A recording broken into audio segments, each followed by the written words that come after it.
How many podcasts do you do on your? Not too many. This must be towards the end of the big press, right? I just kind of do them as we go. Like the song came out and I was really pumped about it. And it's weird. Like traditional media is gone, which I love. And Isn't it? Conversations with friends and people that you admire is like way easier to do interviews. And so, yeah, bring it on. That's kind of my mentality.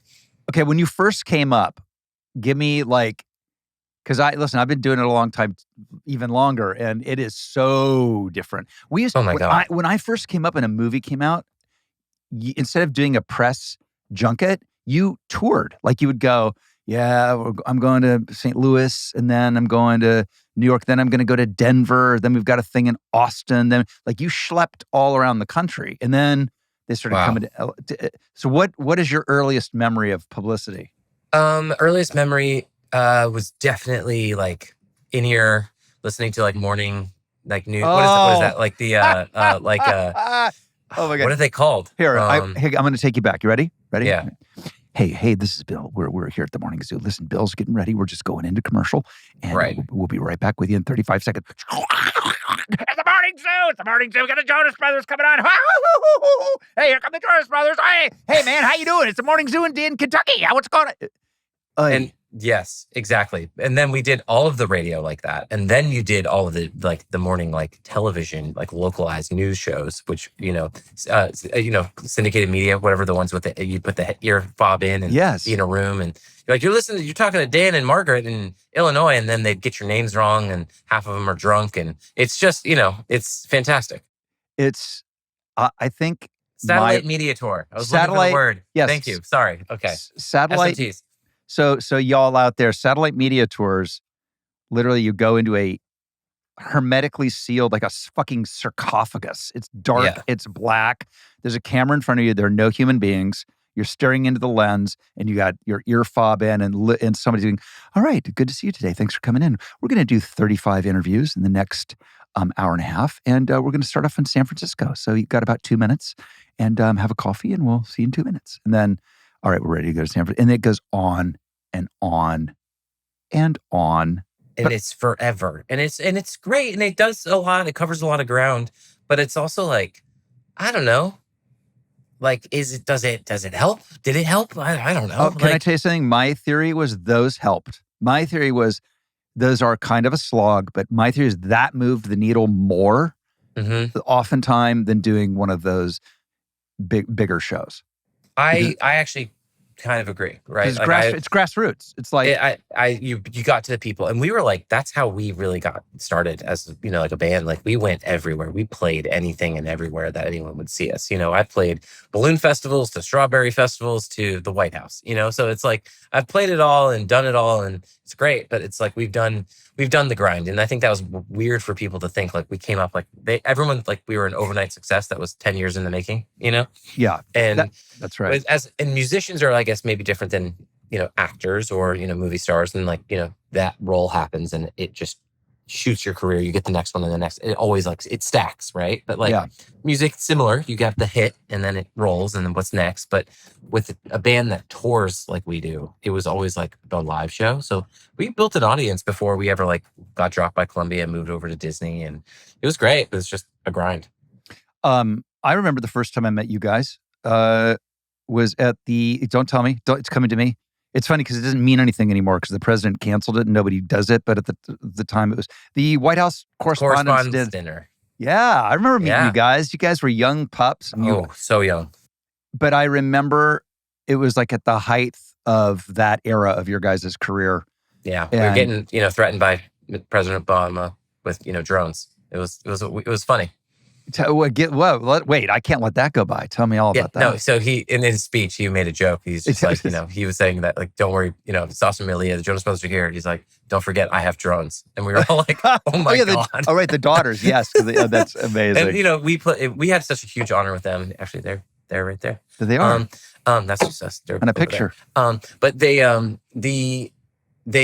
asked us to perform on the inauguration night in the White House to surprise the girls. They did a scavenger hunt for them. And the final room that they opened up, we were in there and we had acoustics and we played a song for the girls, like played a couple songs. That is I love White House stories. That's insane. So what do you remember what room you were in? It's like the main ballroom, the big yellow room at the end. Yes. Yeah. And it was pretty cool. Like, and we gave him a guitar, and then Nick went to see him at his final night, their party, their thing that they hosted. And he's like, actually, we were cleaning out the girls' closets. We found the guitar you gave him today. And we were like, it's just a wild story. It's like a wild thing because we were able to play, the Easter egg roll. We've done that, the correspondence dinner. Like, we've done a bunch of different things, and it's cool to think back on things. Like, do you keep photos? Do you keep memorabilia? For a long part of my career, I did when I first started, and then in the middle, I stopped. Yep. And wished that I had, and now I'm keeping shit again. That's great. I did almost the exact same thing. We moved into a new house. We literally moved across the street. There was one empty lot that's been sitting for so long, and I was like, I want that house. And we ended up figuring it out, and I built a house here. And I was like, I don't need anything in my office. I don't want any pictures or records or anything. And Dan, my wife, was like, you really probably should. It's pretty cool. Yeah. And I'm like, yeah. I don't love it. It's feels kind of look at me, but at the same time, it's I guess this is, this is my journey. Can I tell you something? I love going to see other people's homes, and they have memorabilia. I do not in any way have I ever walked into a house and gone, Jesus fucking Christ, you think he has enough pictures of himself? I'm not that guy. I'm like, fuck yeah, that's so sick. I love that. Yeah. I mean, Arnold Schwarzenegger, old time friend, and I say this with love and not behind his back, I'm telling you, there isn't a space in his house that doesn't have a picture of himself. That's great. And it's like, that is a Warhol over there. This is one of the first, posters for the Terminator, when they didn't even have the right title yet. And everything has a story, and it's great. Yeah. Let me ask you this. That. I do this, though. I do. If I add a photo of my work life, I have to add a photo of my family. I have a rule. Well, that's the other thing. I got a lot of family. Yeah. That's the other thing. Because that's what makes me happy. Okay, let me ask you this. There are two types of people. They're the type of people who win the Grammy and put it on the mantle. And then there's the other ones who love telling you that they use it on the toilet. That it's on the toilet. Yeah, they can't wait to tell you about the award they won, but It's on the toilet. Right. Can't wait to tell you about it. I have yet to win a Grammy, so I don't know what I would do with it yet. Yes. But I display stuff it's displayed. But for the most part, I think I would not put it on the toilet, and I wouldn't tell you about it. I actually have my Grammy nomination thing around a fake dog up there. So it's just there. You wouldn't even know it if it was you didn't know. When I won the E! Channel Golden Hanger for I believe it was Best Outfit. I immediately put it in the living room. I was like, you know what? Everybody needs to know. I did it. I've arrived. I love that. The ones that are pretty big are the Spotify billion stream ones. That's a good one. Those are pretty good. Those are pretty good. Okay, so they don't have.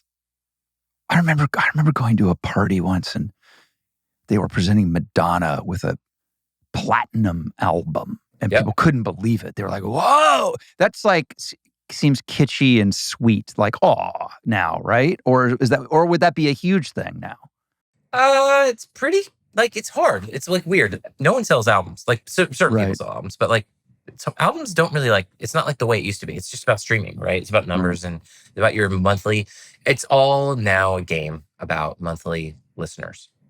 That's actually how this whole game works. Because if you have numbers that are low in monthly listeners, no matter what kind of placement you get on an algorithm that shows you music, you're not going to reach as many people. You're not going to have a big enough song. It's the same thing. It's the larger the fish, the bigger they just keep getting bigger, right? And so they consume only so much space. And so every time you release a song, of course they're going to promote that song because there's an audience waiting to listen. So how do you grow those numbers? And does that mean that you should collaborate with other artists that have large followings so that you pull in some of those audiences? It's very, very, it's an interesting thing to do. And a lot of people pay a lot of attention to it, and a lot of people care a lot. I think for us, we've gotten to a place where we realize that the hits will come, the hits will happen, and the things that will surprise you. We had a song this last year off this album that was not a single. We had 3 or 4 things that we kind of put out with the album, and the song that came out was that like really like became the song of the last year for us was a song called Backwards that was not our plan. The fans just connected and made it a thing. And then some girl made a like trend on TikTok, and then that song went. And it's like, okay. So it's weird. It's like sometimes you know, sometimes you don't. Like Sucker, we didn't know until the last minute. But then once we knew, we knew. That song was like a, you know, a cannon fire. Like it was like a once in a lifetime moment thing. How do you remember your moment when you're like, oh, this worked. This one blew up? That one was like obvious because it was like the band was coming back together. We had all of our wives in the video at the time, and like it's just like like culturally it was a thing. So like we had a cultural shift. I think that's how music works right now. Unless you can shift culture, you're not going to break through. It used to be that like, you know, an album would come out and it's like once a year an artist would release an album and you'd have maybe on a given week like a couple hundred people would release music, right? Now it's like there are like 60,000, maybe 100,000 songs released every day or every Friday specifically. And it's like, how do you break through that? You know, it's like, you have to have favor and you have to have a good team and you have to you have to have a lot of luck. And I think there's a lot to be said about how the placements are for the algorithms for like Spotify and other streaming services. Like they definitely like dictate who's going to succeed. Well, look, we know that like even the LLMs, the large language models, and you know, are what they call weighted, which just mean trained, and not manipulated, but built to value certain things over others. So do you ever go, that fucking algorithm, it hates us? Or, boy, I'm sure glad the algorithm I'm sure glad that we have them in our pocket. Yeah, there's times where it goes both ways. I think there's some things where like, how did that happen? How did that not work? And then there are times like, that worked? Like, it's just, who knows, you know? And I think it's with anything, right? I'm sure you make a TV show or a movie and you're like, you get off set and you're like, I don't know, maybe. Yeah. Right? And you're like, I think it was good. And like, you know, you're in a vacuum. Like, I know we're in a vacuum. Like when we made this Christmas film for Disney and we finished the movie, we're like, I hope so. You know, like we'll see. And we saw a cut in the middle of the summer and we're like, oh, it's actually not bad. I didn't watch it. I was afraid to watch it. I was like anti-watching it. Do you like watching yourself? I'm agnostic at this point. Okay. I can literally, I've done entire seasons of television, 20, never seen them. And then I've also, you know, I'm in the editing room frame fucking, as they call it, on an edit. Yeah. So I can kind of go either way. Go both ways. Yeah. And that's cool. I like that it doesn't really affect your work, right? I was like, I don't know if this is something I want to watch. I don't know if it's good. I'm like, I was really anxious about it. So, and I finally watched it with our girls because they're in it as well, my wife, and they were like gut laughing. I was like, oh, this might work. And I will say that was the big surprise last year, how well that was received with people and in homes. And it's the holidays, so you can definitely get away with a lot more. You know, a Christmas movie, you can definitely get away with more. But like overall, I think the story was fun and the music was great, and maybe we'll do another one. We'll see. No, I'm Christmas movies are great. I'm going to do one. I'm literally going to do one in 3 weeks. Oh my God! Where? Where are you filming? We're filming it in Vancouver, which means, of course, the very good. You know. This where everybody films, but also it's like at least the snow will be real. Yeah, that makes a huge difference. Oh, dude, we were in Toronto. It was cold. Oh, I did a fucking Christmas movie in New Orleans in the end of August once. New Orleans terrible. In August. We had to have like refrigerated capsules that you'd go and stand in and then come out and film and then go back to your refrigerated capsule. It was the worst. But why would to make you look cold? To make your breath? No, just so you didn't pass out. Oh, because it was just so hot. It was 90 degrees and 90% humidity. Yeah, no, I'm not. Not like that's not it. My thing for Christmas movies now is, my part must not involve me wearing oven mitts, like Dockers, and I refuse to play the dad. Like I'd rather play the grandpa than the. You have great hair though, so. Well, thank you. You too. Thanks. Appreciate it. You know, actually, I was watching your show, 911, and you like got the job, and you were talking about like your hair regimen with like the shots and stuff, and I was like, I wonder if that's real. I wonder if that's like that's brought to you from his actual life, because like that always happens with writers, right? Like even with the Christmas movie, like they talk to you and you get to know them, and then they're like, and did you mention one thing, and they like build it into your character, and you're like, you took liberties. But sometimes I'm like, that feels way too personal. Can't you tell? I can sometimes tell like that when I watch people's performance and I go, oh yeah, that's them. So the answer to your question is yes, 100%. The hair riff, because I have a thing of like, hair is forever. So like if they're rushing you around and like I don't like my fucking hair, I'm like, hey, films come and go, but hair is forever. I love it. It's a good one.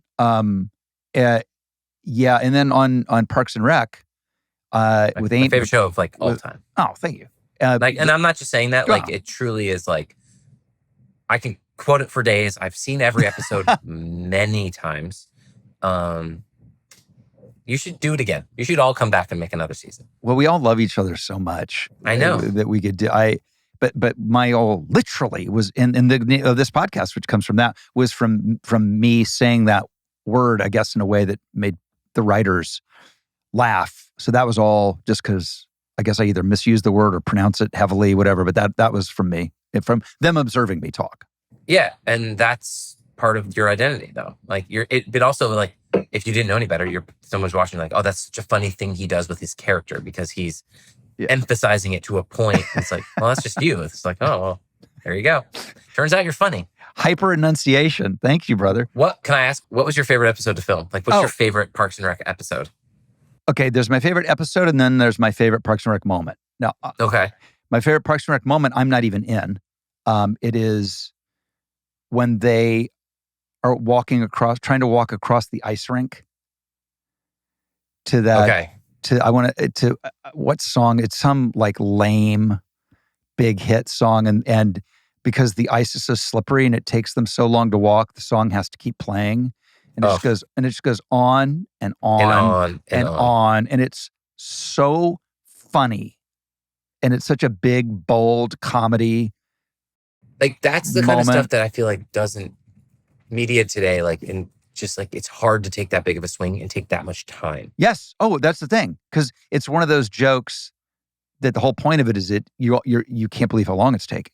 And that you have to get so many people's approval to do, right? And I think that's hard. And I think sometimes shows that take that time, like the episode in I Think You Should Leave where he's in the like this. Have you seen that? Have you seen that show? Yeah, it's great. Okay. It's insane. It's insane. But like when he's in the whole like costume and he's in the mall and he's like, I don't want to be here anymore. And it's just like taking forever of him like kind of like falling apart inside his body. Like it's so uncomfortable and so good. But if like they would have rushed it, it would have fell flat. It's like it's just different. Well, also, as you know, humor is like if you watch a drama, everybody pretty much reacts to, a Jeopardy situation. Totally. Character in Jeopardy in the same way. Comedy, not so. And there are people who, like, I Think You Should Leave is a perfect example. I get so uncomfortable that I love it. I think it's brilliant and it's genius. But at the end of the day, for me, I don't come back to it because I don't. It's also like punked. I don't like comedy around people like that, whatever that you would call that. Like, yeah, taking a shot at someone in a way. Yeah. But I love mean comedy. Like I will watch roasts. Did you guys get roasted ever? Yeah, so we did a family roast. We did it for Netflix. It was kind of set a little differently. They were trying to do something new, and it was weird and funny, but it was also like the three of us. So the idea was like a family was going to roast each other and have people come in and help and do it. And it was. I don't know if I'd do it again. I love mean comedy. I love it. I love mean comedy. I don't know what that says about me. It's a character defect. No, I think that's good. I think there's something because there's a lot of truth in it, right? There's like sometimes when you say the things that you really shouldn't say, it's like because you really want to, and you're just right there, and you're trying to be a nice, polite person. It kind of like takes the humanity out of it, and I totally agree with you. And it has to be smart. Like that's low hanging fruit. Mean without being smart is just no. It's mean. No, it has to be super, super, super smart.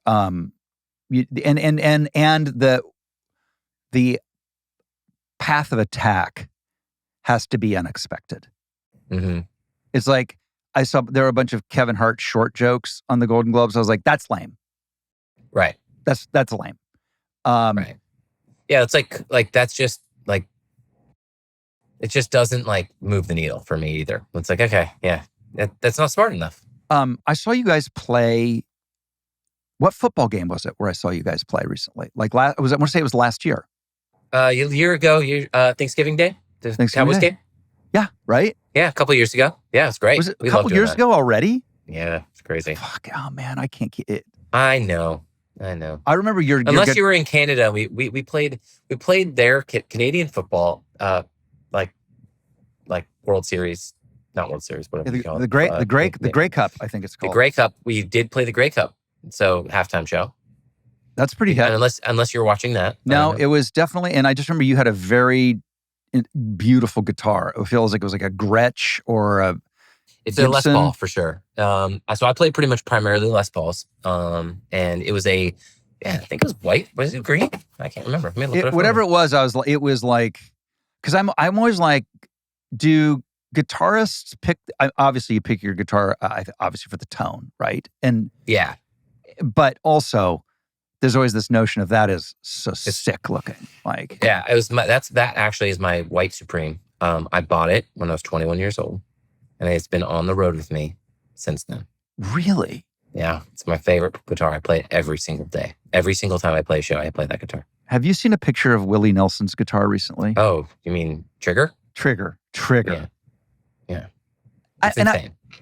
It's Trigger. It's like, It's, what do you think the most famous guitars are ever? Trigger has to be number one. Trigger's got to be one of them. Of course, you got like Led Zeppelin stuff. You've got Van Halen. A AC/DC. Mm-hmm. The SG, the horns, because it just like embodied the band, and it was so rock and roll. Do you have a favorite? This is a fucking impossible question, but do you have a favorite lead guitar riff? Guitar riff from like a pop song. Oh, my yes. answer is super like unexpected. I mean, expected. So much so that I've gone away from it in recent years, and now I'm back to like, I don't give a shit if every other person says this. I think it's the best guitar solo ever. You can probably guess it. I don't know what you're going to say. What would be the most obvious answer for all-time throwdown lead guitar solo? That would everybody be like, Queen. That's a good one. Stairway to Heaven. Oh, okay. Yeah. Great. Yeah. Perfect. I mean, right. Mine's different. It's simple, and that's why I think I love it. Ooh. It's Torn. Natalie Imbruglia. I love because you can sing it, you love it. It lives inside your body. Why do I love that? I love that solo. That's my favorite guitar solo. I love that song. I love that video. Everything about that. I love everything about that. But that guitar solo, think about it. You can like feel, like hear it. Like, yeah. Super melodic. Extremely. It's not super, or like, it's not trying to be overly complex. It's exactly what it, I think why I like it is it's exactly what it should be for the song. Right. Like, it didn't need something else. It just needed to be flowy. I always think about I need to do more research. I need to know who did that, who wrote that song. Who played that song, like which guitarist, and like I want to know the history of that guitar line. I don't know it. I should find out. I feel like it was whoever produced that track. Yeah. You're probably right. I feel like I asked my friend who's in music when it came out who made that song, because I loved it so much for a pop song. I love pop music. Me too. Pop music's great. I love that it can transcend all genres, and it's just, I love country music. I love rap. I love hip hop. I love it all. I love music. Who's your favorite collaborator? Who's your favorite collaborator? I know you. I mean, I don't know if, by the way, when I say collaborator, I want to expand it to person you've played with. So you don't have to have written with them or recorded with them. I'm talking about like, I know you play with McCartney. Yeah. I mean, that was like dude, once in a while. Once we got asked. I mean, it was pretty special. Do you know what? You know what I'm a big fan of on TikTok, and by the way, I love TikTok, is the algorithm knows that I love isolated tracks. So I keep getting these. Like, interesting. I get like my new one I'm obsessed with is McCartney's bass on Silly Little Love Songs, isolated. Love. It's so fun. It's so great. It's like they were and are obviously, but like I think they're space travelers. Not time travelers. Mm-hmm. I think those guys were living in a different universe or from a different universe. Like they made music that was so transcending is insane. But that movie yesterday where he's the only person that knows the music, and I love the concept of the film, but there is something to be said about like the songs are good. We always say this, the song is good no matter what, when you can like, when it's just like bland or like full, like there's something like, we have a song that we wrote in this camp and we have not had it produced out yet because we are so unbelievably excited about this song that we're like, we have to find the right exact person that has to help us bring it to life. Wow. Holy shit. It's like, it's so important. It's going to be so important to us, this song. I just know it. We all know it. Like everyone we play it for is like, yeah. But like, the problem is it has to be extremely simple.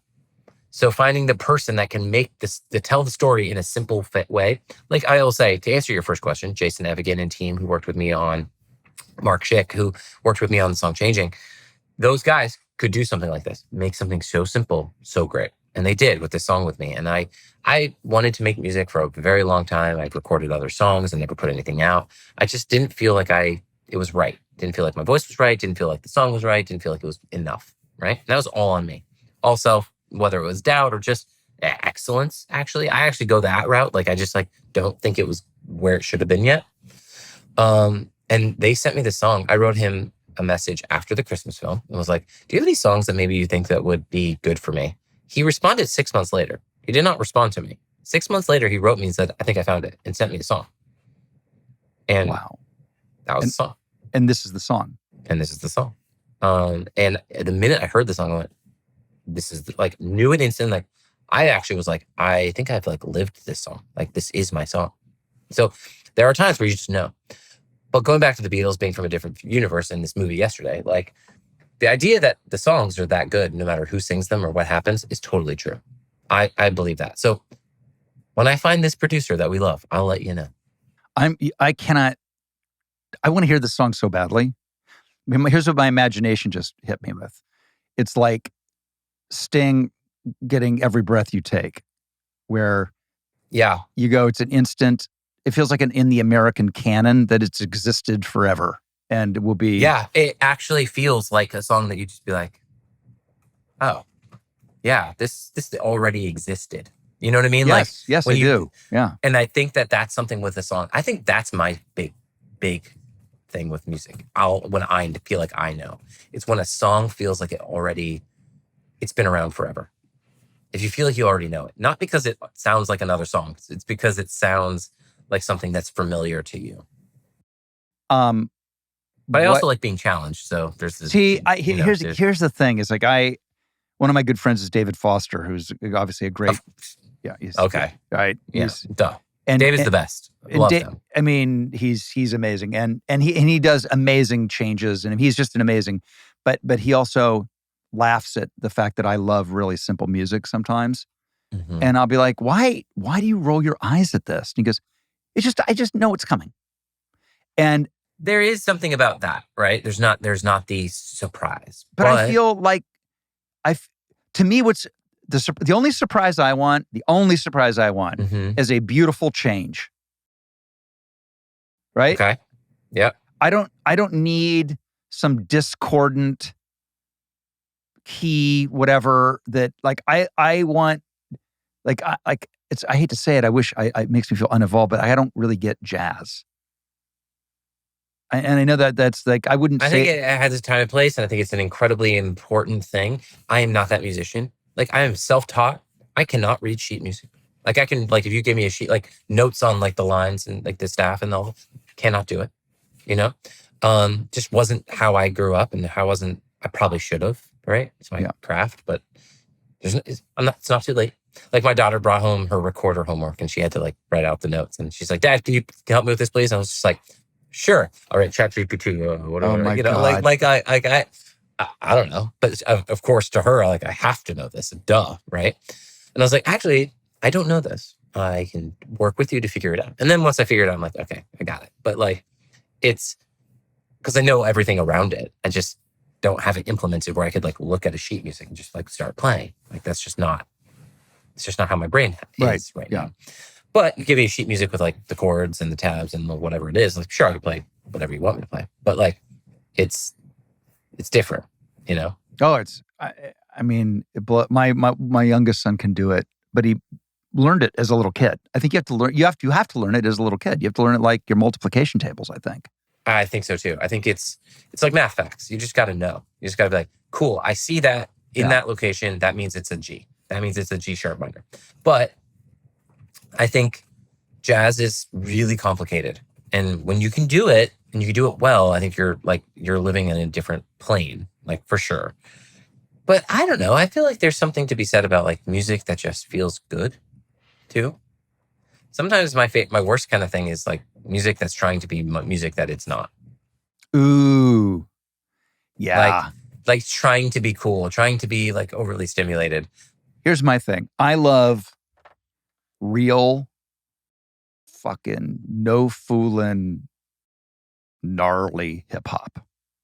What I don't love is the pop iteration of that. I don't disagree.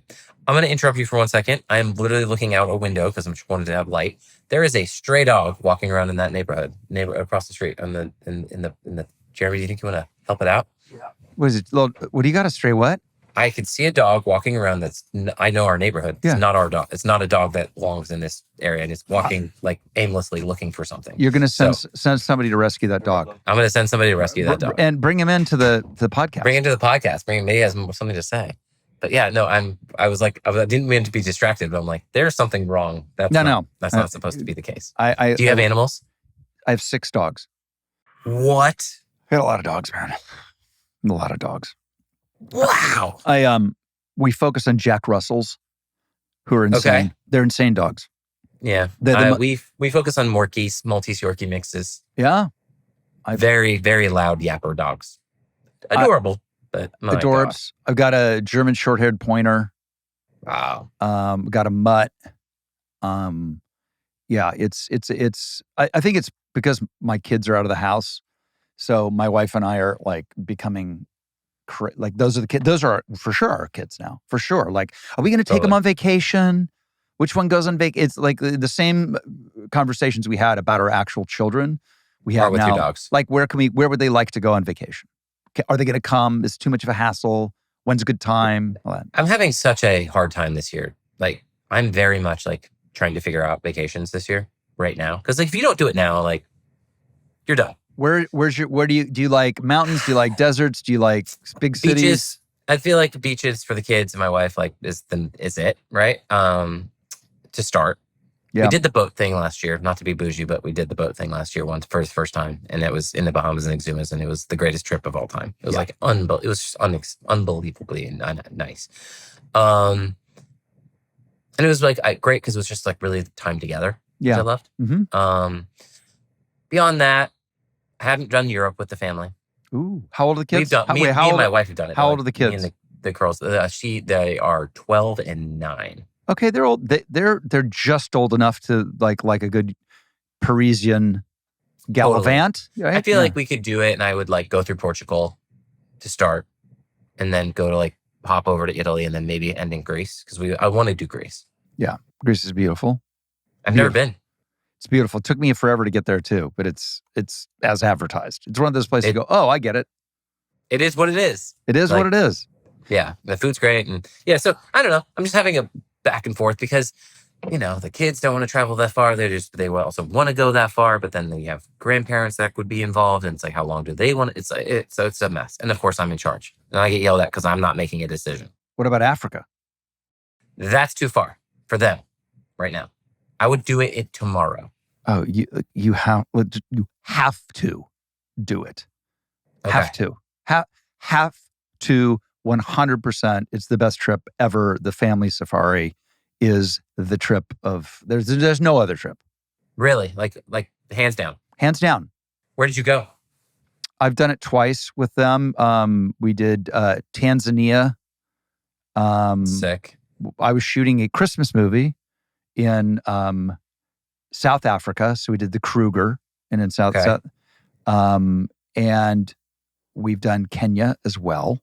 Wow, it's unbelievable, and it's just there's nothing like being there alone with your family, like alone, and doing what they call a fly camp, which is literally where they go, we're setting up a camp here. Like, it's not a camp that people go to. It's like right. Like boom, and there's no one there, and like crazy. Certain people are scared. Like my son John Owen's super like scared of that stuff. My oldest son Matthew is like down to clown. He's like, I hope there's a lion incursion in the camp tonight. Like, it's got that adrenaline underneath it and the beauty of it. It's so there's great. Just something about it. I've always wanted to do it. My brothers have done it, and I'm dying to go. So yeah, gotta do it. That's a good one. What does the rest of your year look like?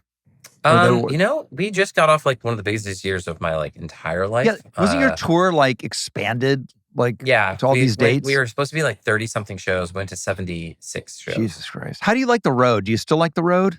I do. I went, not to be that like, look what I just did, but like I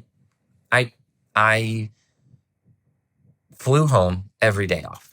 What? Yeah. So I would fly home regardless of where we were, if I could, except for 2 days. It was just too far. We were on the West Coast, like up in Seattle, it was just, by the time I did it, it was like, you're back on a plane or whatever. It was like I would be on the ground for 3 hours. It was like there in Vancouver and some other place. Yeah. But I pretty much got home, like if I had a day off, instead of just like posting up or whatever, like I flew home. That's great commitment. It will pay off with your kids. I think so. It also was like, I also realized that maybe it was a little like too much, not on me, but it was like a little bit too like always in and out, to the point where like it became where couldn't get settled in too. There's like this weird balance. I've been working on it with my therapist, how to reacclimate to normal life. Oh yeah. It's a real thing. Do you have a come down? Like, what's your process after a film, being away, like getting back into the home rhythm? Because like you come in living differently for 6 months, and then you're like, cool. My girls are young, so that's like dropping them off at school now and doing this and doing that. It's like, what does this all mean? I have it. I just came off of it. I did 4 movies this year, back to back, and then was home, and then into the holidays. And so I was talking to somebody about it. It's like, let yourself be tired, quote unquote, for no reason. I'm like, well, the reason is I've emotionally drained. Right. And or depressed for no reason. Yep. And have like feelings that don't fit. Like what the fuck's wrong? Like, I slept plenty yesterday. Why am I tired today? Or why do all I want to do is work out? Or why do I like that's the one for me. Like, I get back home and all I want to do is like just crush the gym. Up, immediately go to like run for 30 minutes, go lift, go to the sauna. Yes, it's like I'm like in this, and my wife's like, why are you like trying to prove a point or something? I'm like, no, I think it's my only way of like feeling busy without being busy. Yes. 100%. I go to sleep thinking about, okay, I'm going to wake up at this time. Then I think I'm going to do legs tomorrow. And then after, maybe I'll do the run. No, I shouldn't do the run. I don't want to do the cold plunge before I do the weights for sure. I should do that. And maybe I'll golf. Maybe I'll golf. Make it a late tee time. And then that's what my head does. If I could, we're in Jersey and it's cold. It got very cold. It's been a cold winter this year. I will say I need to be able to golf more often. I love it so much. And we have a golf simulator. Thank God, full swing. Yep. Hooked me up. They did me right. Full Swing's great. I have one, but it's not hooked up. Yeah. Oh, it is changes everything. But you know what? My favorite thing to do in the world is my daughter is obsessed. Santa brought her a brand new pair of PXG golf clubs for Christmas. It was a very big deal. Yes. Yeah. And she's like pretty good. Like she's got like a real like swing on her. And I'm gonna like very much like lean into give myself to this, right? Like lean in. Because it's rare when you find the thing that, one, you're not pushing them to do, and two, they absolutely love. And as you know, and they're also kind of like talented at. And as you know, there's nothing better than if you learned that golf swing as a child. Nothing. Nothing. I wish I would have like gone with Nick to do it, because he golfed from an earlier age, and I just wasn't. I was like teenager drive. Like I just wasn't interested. He's a stick, right? What do you think his index is? He's a 6. He's a 6. Yeah. When he plays, like because like, you know, I think he's going back-to-back movies right now. Coming off the holidays. He was at the Globes last night with his wife. He's going straight into something. He had his album coming out in February, his first solo album. So like, they know how to stay busy, right? Yeah. He doesn't know how to stop. So when he can play, he's a 6, right? He's a member out there in LA. I'm a member here at 2 places in Jersey, which I love. Golf here in the East Coast, that time of year is like unmatched, in my opinion. 100%. But you get to golf all the time, so it's all the time while golfing today. I love it so much, and it's the only thing I also love to practice. Love it. Love it. Love. Yeah, that's why to practice. I'm so happy that the Full Swing guys like hooked it up downstairs, but like my favorite thing to do is like I was there with her last night. She was just like I was watching the game on the other TV. Well, on this big screen, I'm watching her correct her swing and be like, oh man, I really got to square this up. It's my club face is just too open. She's 11. It's a dream. My club face is just a little too open. Dad, what do you think? Am I going out to in, into out? Like, what's happening? I'm like, watch the video. So we like pull it up. I'm like showing her the video. Like, it's the greatest thing ever. It's insane. It's insane. By the way, and PXGs are the best. They're the best. Oh my God. The best. We're such huge fans and absolutely love them. And we're actually members over at Scottsdale National. I've never played it. I get invited. I know. You have an open invitation with me to come for a weekend. Next time I go, you're coming. If you're not on a movie. Everybody says it's the great. And I've had Parsons on the podcast. I interviewed him on this podcast. How incredibly cool is he? It's amazing, guys. If you listen, him and Renee are just—they're unbelievable, incredible. I'm obsessed with them. I think they're the coolest couple in the world, and he is so interesting. His book is amazing. Oh my God, it's incredible. And he's just a good guy. And like every time I see him, he's so welcoming. And this place is, for everyone listening, it's a very special golf club that was built to be like this guy's, Mr. Bob Parsons' backyard. But it's really the Scottsdale National, but PXG. It's like, it's a whole like culture that like it's a whole cultural shakeup. And I'm very honored to be invited to, be a part of this club. Have you played Augusta? I have not. Nick did the Monday after the Masters. That's insane. I know. They leave the pins. No. Yeah. I can't even imagine what that's like. I would shoot like 200. Oh yeah, like for sure. I'm like an 11, 13, somewhere in there, right? Yeah, same. My gin doesn't like update enough. I feel like I put too many bad scores in for it not to update to be a higher number at this point. Yeah, it's funny. But every time I add one good number, it's like, I feel like it's like going back to talking about the algorithm. I'm like, I'm not sure the gin algorithm is really understanding my scores. I think correct. I agree with you on that. Someone's got to do a deep dive on it. Yeah, I think it's all full of shit. I'm currently an 11. I've been as low as a 9, and I'm sort of parked. Unless I know I'm going to shoot in the 80s. The question is, am I going to flirt with around in the 70s and maybe get it a couple times? Or are you going to maybe break 90? That's where I am. And honestly, we're the exact same player though. We'd be the exact same index. I'm at 11.6. Like I'm straight, and half the time I'm 80, 88. Yep. And there are days where I'm like, cool, 82? Right? Like if I would have just made that putt. Same. And here's the good news. this is what it's for me when I'm quote unquote not playing. Like this is that's the problem. I'm pretty high when I don't when I'm not consistent through the winter. So that's why I wanted that full swing. Yeah, because you don't have the winter. See, that's the thing is I've got the weather. So that would be the difference. If I literally could not play because of weather, I think that would probably do because I could play all year long. Yeah, see, I think that I have moments of, obviously now, it's the first time that we just moved in April. So now I have a winter with a simulator, which is going to change everything. I'm going to be so much better. No, what's going to happen is I'm going to leave when I first finally play this year. Oh, so here's what you need to do. I'm going to get so upset because I'm not performing great. So, it's. So you work for Netflix all the time. Last year, I won the first Netflix golf tournament. Oh my God. So they're doing it again this year. You have to make sure you play in it. So when is it? Where is it? It's at Riv. Oh. It's at Riviera. Riv's amazing. It's just so long. And it's so far. Long. And it's a best ball. Oh, okay. And yeah, I'm not winning anything on my own. That helps. And my partner, all of a sudden, I just rode my partner the whole time. But we won it. And we're defending champions this year. So it's during the Netflix is a joke. That like week period that they have over there. Whoa.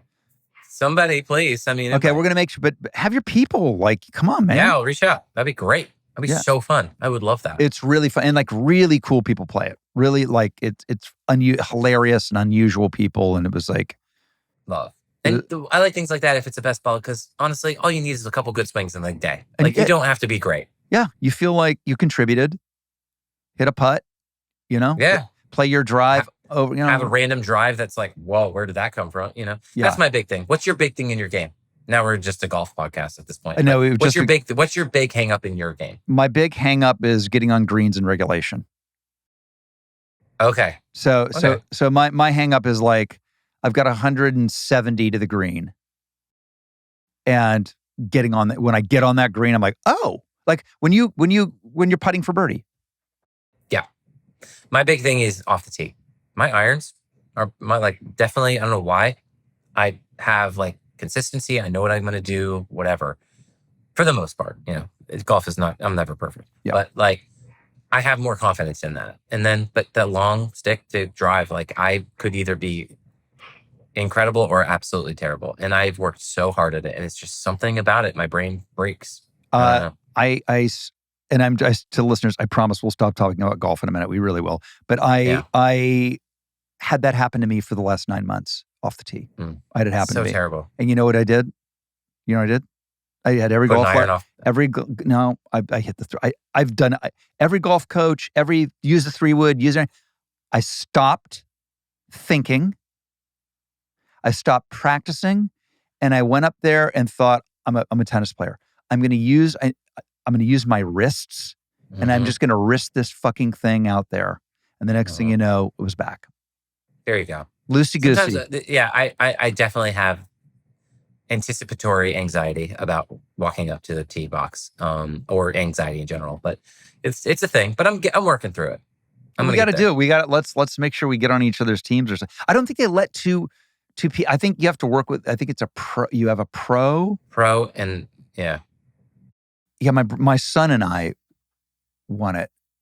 That's so cool. But listen, this was great. I'm excited for you to have a little bit of time off. Yeah, be with I'm the kids. I'm also excited to get back to work. I'm heading to LA tomorrow.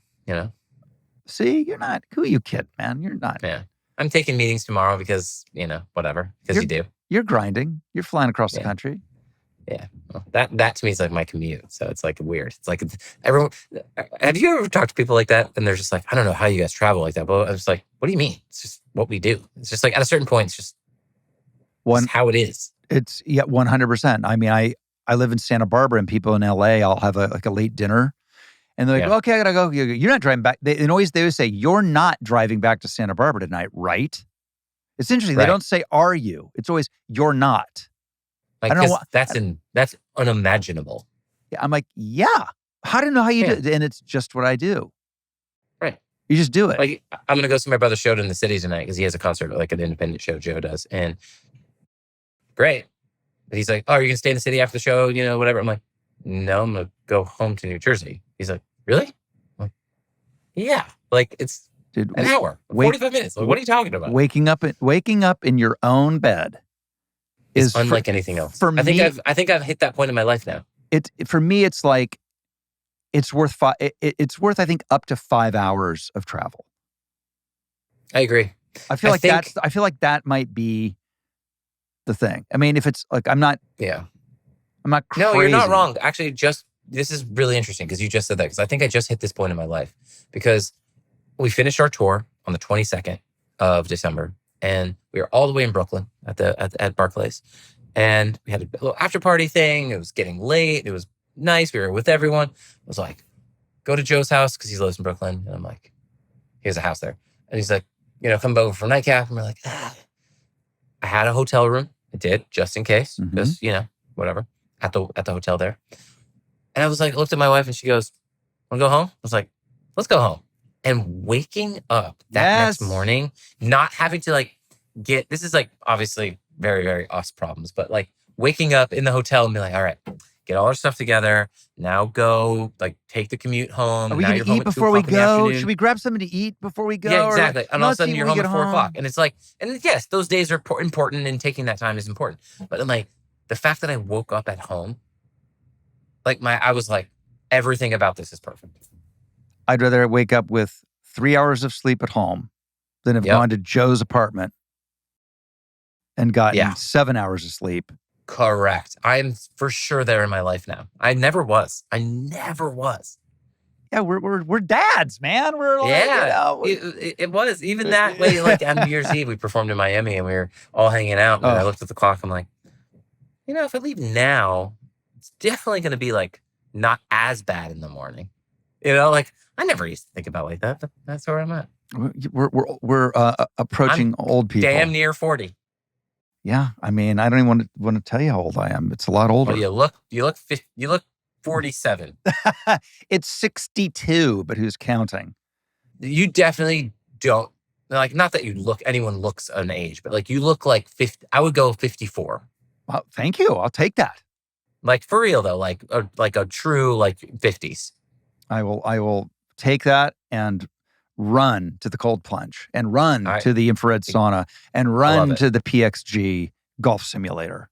Love it. With all that. Brother, thank you. That was super fun. Thank you so much for taking the time. It was great.